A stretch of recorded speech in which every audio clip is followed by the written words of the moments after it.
DJ Ajay मलमल।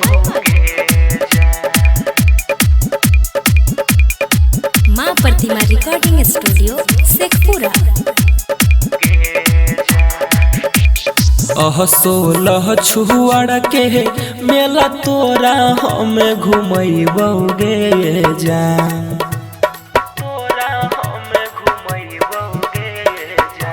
अहे गे 16 छुआड़ के मेला तोरा हमें घुमैबोगे जान गे जान मेला हमें घुमैबोगे जान गे जान। चाट चौमिन गुप चुप तोरा खिलहिबोगे जान गे जान। एक साथ सटी के फोटो खिंचबहिबोगे जान। आज हम के मलपुरा में काली मंदिर तोरा घुमहिबोगे जान गे जान। मंदिर तोरा घुमहिबोगे जान गे जान। एक साथ सटके फोटो खिंचबहिबोगे जान गे जान।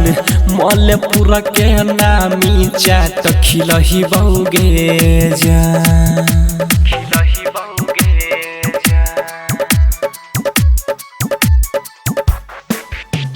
डीजे अजय मलमल।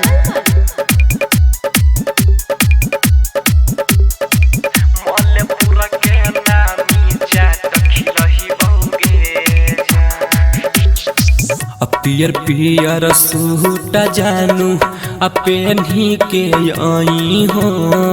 हलीलरा पर बिंदिया माथे गजरा सजाई हो। पियर पियर सूट सोना पेन्ही के आई हो। अलीलरा पर बिंदिया माथे गजरा सजाई हो। बाबू सोहना कह के मंदिर भीरी तोरा बोलहिबोगे जान गे जान। मंदिर भीरी बोलहिबोगे जान गे जान। काली माई के दर्शन तोरा करबहिबोगे जान गे जान। रानी पोखर में डुबकियो लगबहिबोगे जान।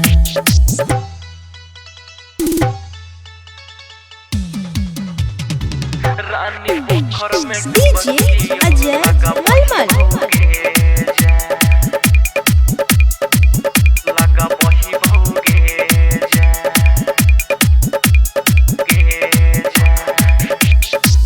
हमहू तो पिन्हले रहब लाल रंग सहट गे। बाबू सोना कह के जइहे हम से लिपट गे।